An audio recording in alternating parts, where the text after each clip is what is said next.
शब्द स्वरूप परम पूज्य स्वामी जी महाराज के श्री चरणों में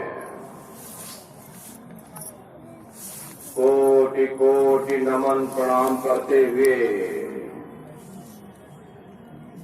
भंडारे के इस महापर्व पर देश के कोने कोने से पधारे हुए सभी सत्संगी धर्म प्रेमी भाई बहनों को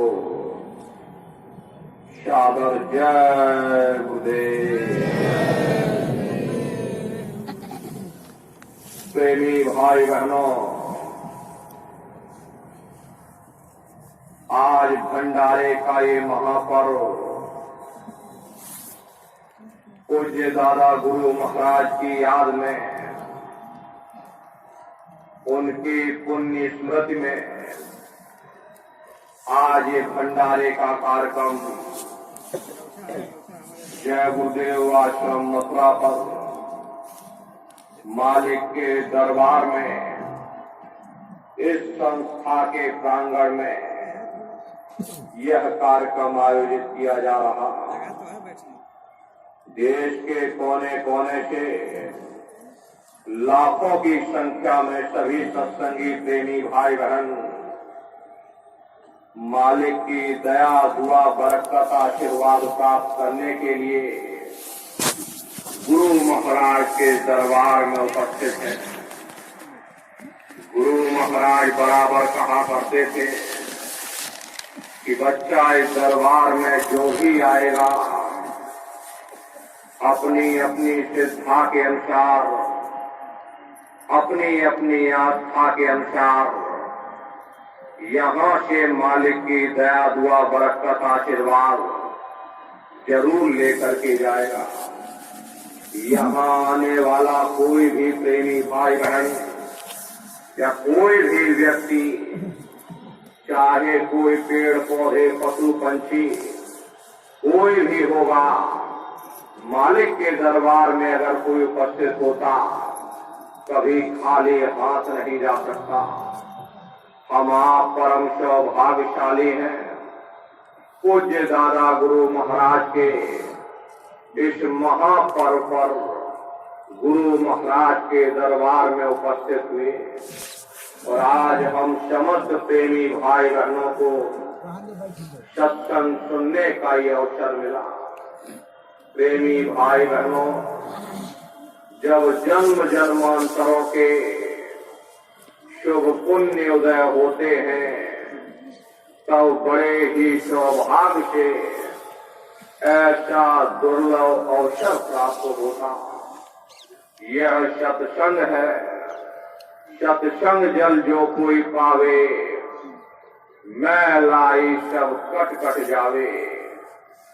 यह ऐसा जल है जहाँ कौवा स्नान करता और हंस बन करके बाहर निकलता।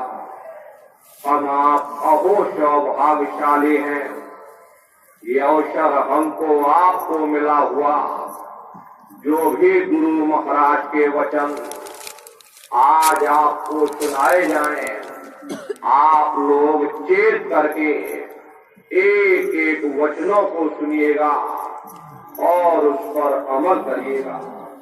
अरे नर नारियों, संतों महात्माओं के सत्संग में कभी किसी जाति धर्म, किसी कौम या मजहब या कभी किसी व्यक्ति विशेष की कभी निंदा और चुगली नहीं होती। यह तो बड़ी ऊंची बात है कि अगर हमारी अकल के मुताबिक कोई उस मालिक की भक्ति नहीं करता तो हम डंडे और तलवारें दिखाना शुरू कर देते, उसे डराना और धमकाना शुरू कर देते। हमें सोचे प्रेम से समझाना चाहिए कि भाई इस रास्ते पर चल करके हमारा ये फायदा हुआ है। अगर तुम्हारी अकल में आता तो तुम भी इस रास्ते पर चलकर अपना फायदा उठा सकते। सत्संग कैसे जानिए जिते कै नाम बखान, सत्संग वह जगह है जहाँ केवल शब्द या नाम का प्रचार किया जाता, मालिक से मिलने का प्रेम और प्यार पैदा किया जाता।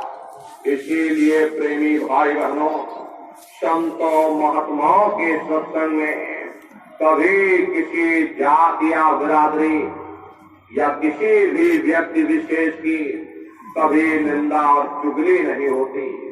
अरे नन्नारियों, जब हम आप इस संसार में पैदा हुए, ना कोई जात और बिरादरी लेकर के आया, ना कोई कौम या मजहब लेकर के आया, ना कोई अपना नाम लेकर के आया। सिर्फ नंगे रोते हुए हम लोग इस संसार में पैदा हो गए। बाद में जो औजार उस परम पिता परमात्मा ने बख्शे, मन बुद्धि और चित्त, उससे जब हमारे अंदर चेतना आ गई, तब हमारा नाम पड़ गया, कर्म के अनुसार हमारी जाति बन गई। धीरे धीरे हमारा फैलाव होता चला गया।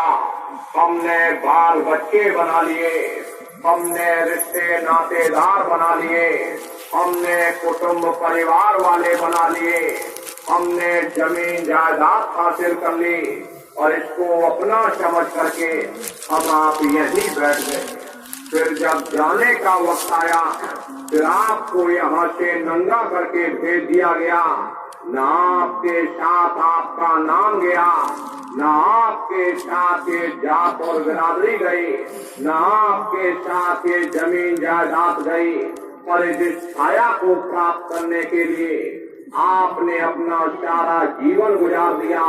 तो न माया हाथ में आई, न छाया हाथ में आई, खाली हाथ आए थे और खाली ही हाथ आपको यहाँ से वापस भेज दिया गया। कहने का मतलब ये है कि उस परम पिता परमात्मा ने अति दया और कृपा करके आपको यह मानव तन दे दिया, ये मनुष्य शरीर दे दिया। इससे बढ़ करके आप लोगों के ऊपर उस परम पिता परमात्मा की कोई दूसरी दया कृपा हो ही नहीं सकती।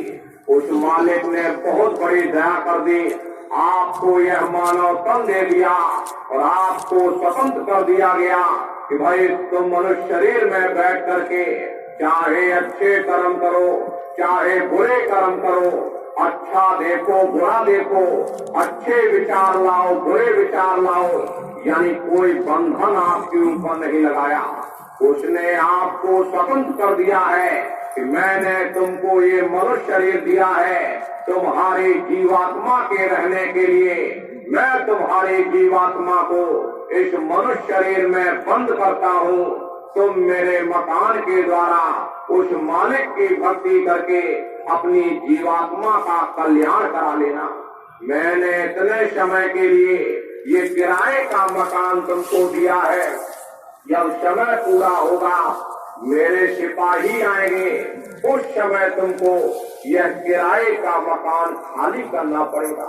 उस समय न जमीन जायदाद काम आएगी, न रुपया पैसा काम आएगा, न डॉक्टर वैद्य हकीम काम आएंगे। अरे मन को, बुद्धि को, चित्त को और इस जीवात्मा को निकाल करके इस शरीर से बाहर कर दिया जाएगा। इस शरीर आपका यही जमीन पर गिर पड़ेगा, क्योंकि जीवात्मा के निकल जाने के बाद ये शरीर सिर्फ एक माटी का पुतला है, उससे ज्यादा कुछ भी नहीं। आप इस मिट्टी के पुतले को ले जा करके शमशान भूमि पर जलाकर राख कर दोगे।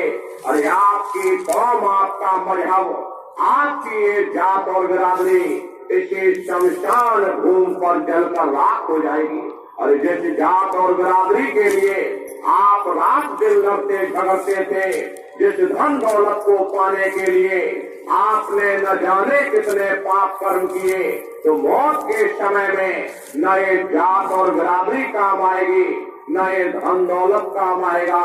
सब कुछ आपका यही छूट जाएगा। और इस जीवात्मा को ले जाकर धर्मराज की कचहरी में पेश कर दिया जाएगा। अरे पलक झपकते ही तुम्हारे अच्छे बुरे कर्मों का हिसाब हो जाएगा।